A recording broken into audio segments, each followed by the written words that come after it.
for doing that.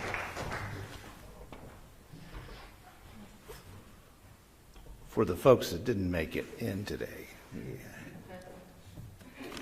got two readings this morning. The first is from Alexis de Tocqueville, from Democracy in America, published in 1835. In America, I saw the freest and most enlightened people placed in the happiest circumstances that the world affords. Yet, it seemed to me as if a cloud habitually hung upon their brows, and I thought them serious and almost sad, even in their pleasures. In the United States, people build houses in which to spend their old age, and they sell them before the roof is on. They plant gardens and sublet them just as the trees are coming into bearing. They bring fields into tillage and leave others to gather the crops. They embrace a profession and give it up. They settle in a place which they soon afterwards leave to carry their changeable longings elsewhere. They who have set their hearts exclusively upon the pursuit of worldly welfare are always in a hurry, for they have but a limited time at their disposal to reach, to grasp, and to enjoy it. And the second reading is from a recent Atlantic article by staff writer Dietrich Thompson. The article is called "Workism is Making Americans Miserable." On a deeper level, America is of working. It's about buying free time. The vast majority of workers are happier when they spend more hours with family, friends, and partners, according to research conducted by Ashley Willens, an assistant professor at Harvard Business School. In one study, she concluded that the happiest young workers were those who said around the time of their college graduation that they preferred careers that gave them time away from the office to focus on their relationships and their hobbies. How quaint that sounds. But it's the same perspective that inspired the economist John Maynard Keynes to predict in 1930 that Americans would eventually have 5-day weekends rather than 5-day work weeks. It is the belief, the faith even, that work is not life's product, but its currency. What we choose to buy with it is the ultimate project of living. End quote. The metaphors we use for life tend to involve travel, a path, a journey, a quest, a road you're on. You can have a peripatetic life. You can be nomadic. You can be itinerant. You can be a wanderer or a roamer or a migrant or an immigrant or merely unsettled. You can even be on a conveyor belt. You can walk on water. You can walk on thin ice. You can be walking in a minefield. Or you can be in a trackless forest or a trackless desert. You can be on a path. You can stray from a path. You can be headed in the wrong direction. You can be lost. You can steer for the ditch. There can be false starts, wrong turns. You can follow road maps or footprints or cairns. You can take the high road or the low road. You can take the road less traveled. You can strike out for your own territory. Or you can follow Emerson's advice: do not go where the path may lead. Go instead where there is no path and leave a trail. End quote. You can follow Led Zeppelin's advice: there's still time to change the road you're on. But we all know there's light at the end of the tunnel. Why is it that our lives get jammed into a journey or a road metaphor? Well, I suspect it results from the fact that our daily, ordinary lives are a real mess. Chaos, even.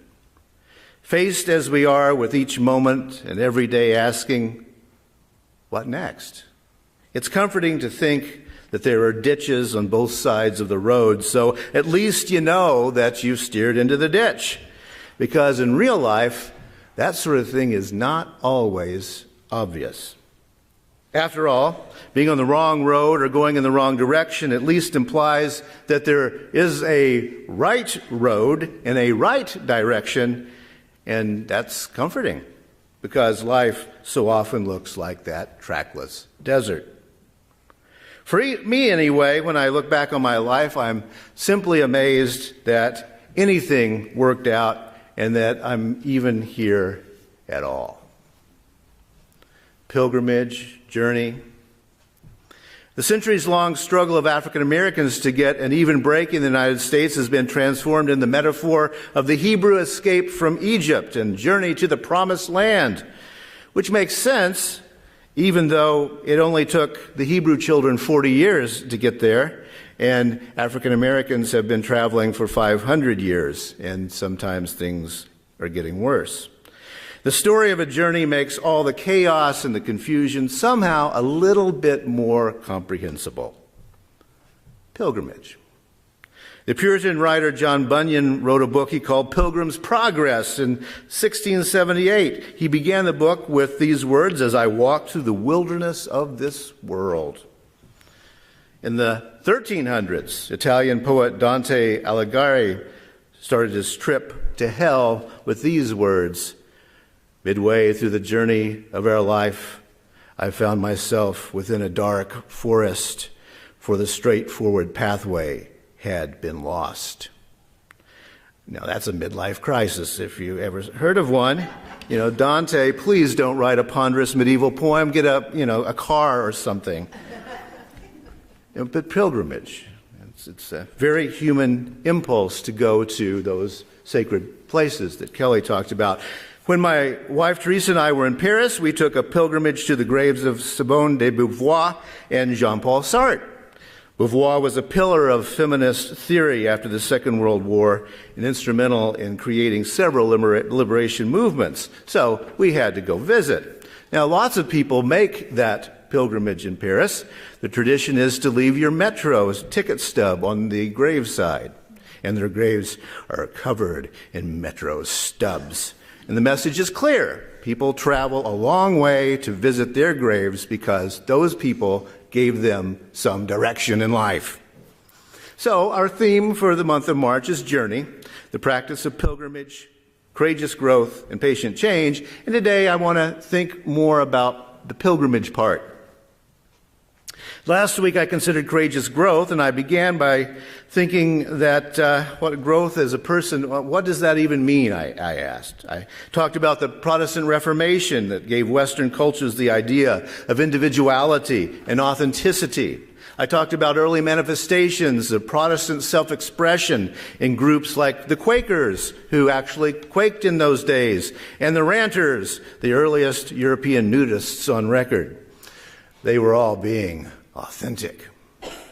Yes, Protestantism led to European state religions like Anglicanism and Lutheranism, but Protestantism also led to an explosion of denominational expressions that fractured into nearly endless varieties over the centuries.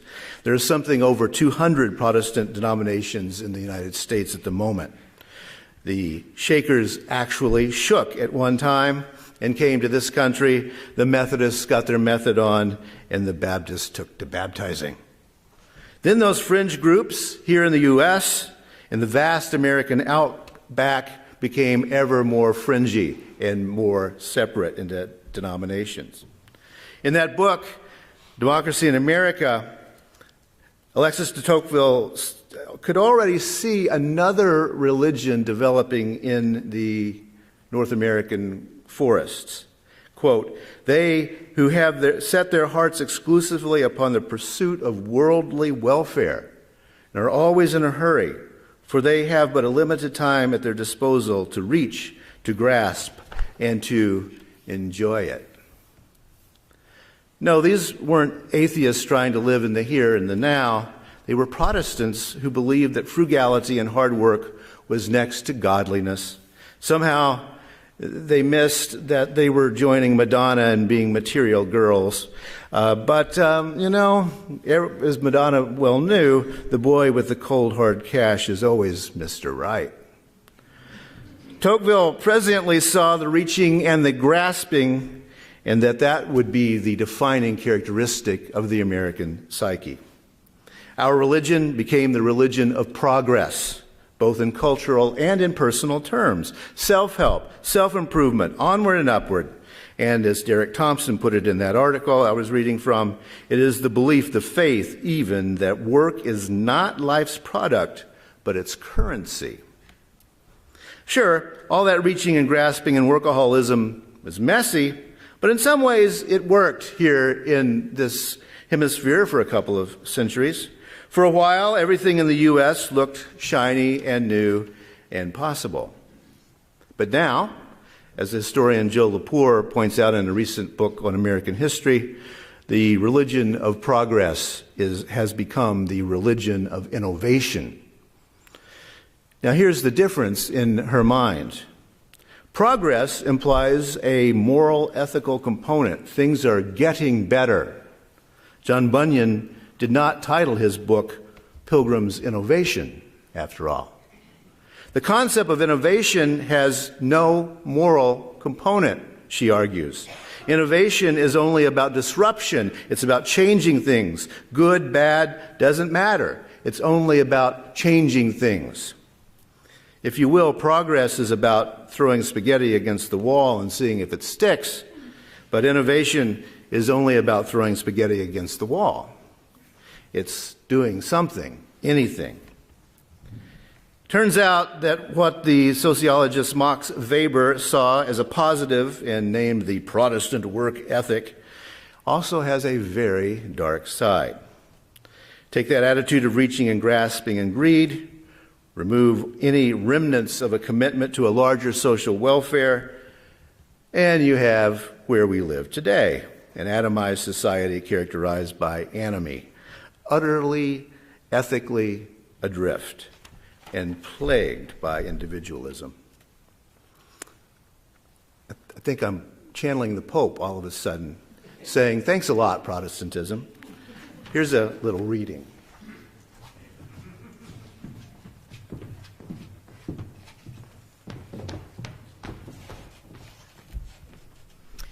A reading from the Scottish poet Edwin Muir, The Way. Mm-hmm.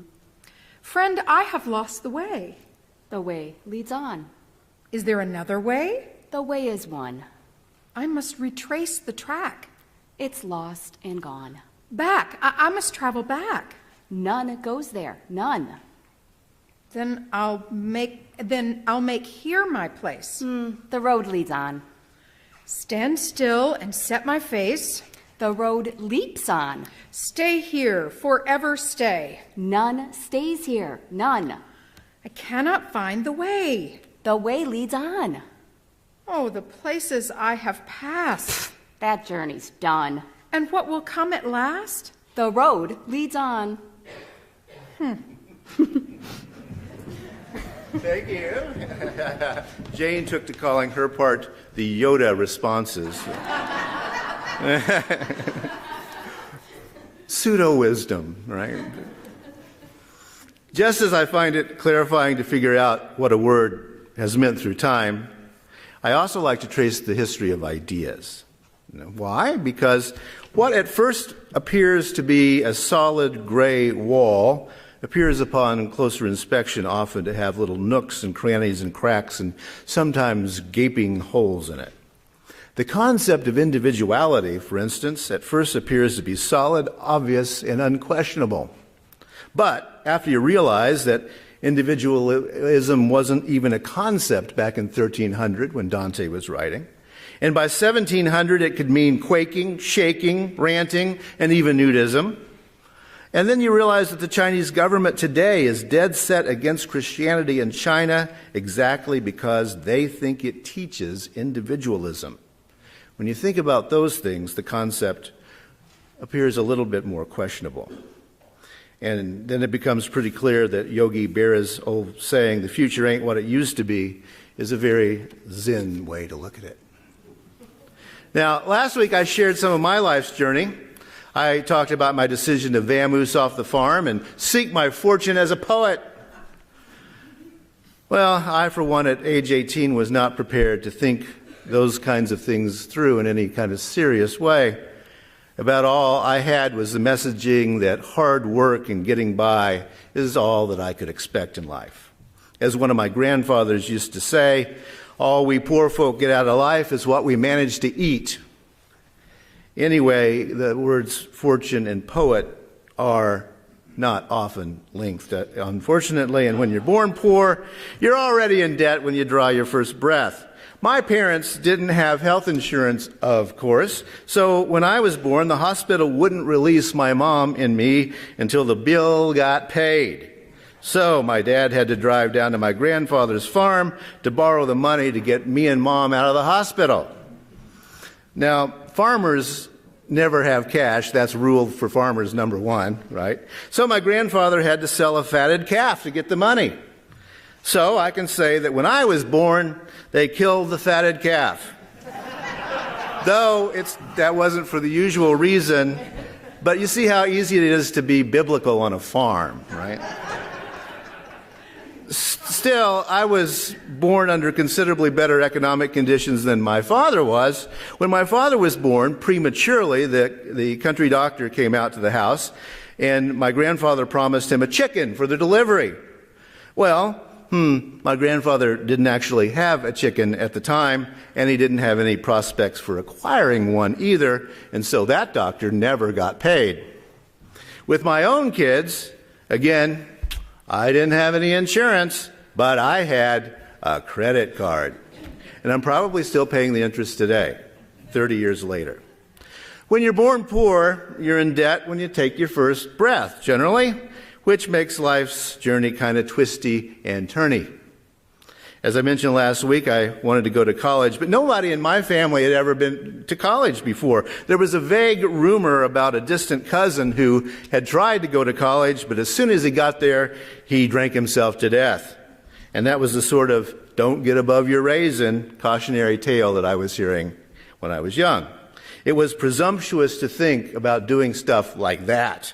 Another of my grandfather's sayings goes like this: you can't put a $50 hat on a $5 head. Now, all of us carry those kinds of multiple and conflicting stories around with us all the time, and these affect our decisions subconsciously, consciously, and they create the lives that we actually live. You gotta do this, says the messages. You'll never be good enough. You don't deserve to have fun. You should, you shouldn't, you can't, you won't, you'll never, right? All in the back of your head. There must be a pattern, you keep saying. The contemporary German philosopher Peter Sloterdijk calls this sort of thinking fate kitsch. I like that phrase, fate kitsch. You know, kitsch is those cheap little tchotchkes, right? Cosa baratas, if you speak Spanish. Fate kitsch is when you're letting all the cultural trash and all the cultural messages make your life decisions for you. It's too late, it's too early, you're too skinny, you're too fat, you're too old, you're too young, you're too poor. Wait, have patience. And soon our lives, our fate, is being ruled by those cheap trinkets that culture forces upon us. And here's the thing. Yeah, life is a linear process. It has a beginning and an end. The road leads on. But the metaphors we rely on to define our lives and what we do with our lives and the directions that we feel impelled to follow, all of that is a metaphor.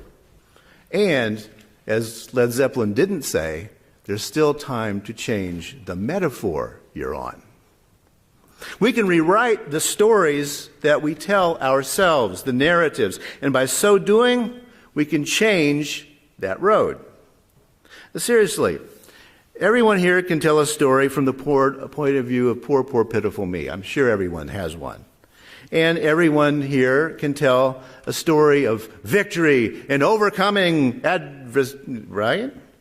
Because, you're here and you're alive, so you've done some things right and some things wrong. And that's why I put those words in your order of service this morning from the Polish poet Czeslaw Milosz. If you look at the top of the page there, the purpose of poetry, he said, is to remind us how difficult it is to remain just one person. Yeah, I mean, that's the real story of our lives, isn't it? That's the true story. Darn, it's difficult to get up in the morning and be who you were yesterday. And remember, I mentioned my pilgrimage to the grave of Jean Paul Sartre. Sartre wrote, "Napoleon wasn't Napoleon either. Napoleon was merely the first person to think he was Napoleon." Now, think about that. And you'll go put a metro ticket on his grave, too. We ministers here at First Unitarian Society, when we do those memorials, we hear the first, the early, the biggest, the most. And all the time we're leaving here saying, darn, I wish I'd known that about that person back when he or she was alive. We've all done amazing things out there. But here's the thing. All of us here are the at least conceptual children of those mad Protestants long ago.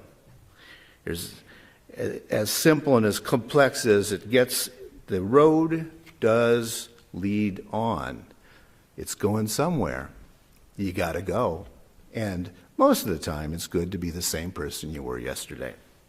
So you be you. My truth is very simple. I don't try to say how I mounted some kind of mountain here. I don't know how the heck I got here. I don't know how the heck this congregation has been able to survive all of these years and how it got here. Gee, wow, hey, that's pretty amazing, actually. And pat yourself on the back for being amazing, too. The road does lead on, and there's still time to change the metaphor.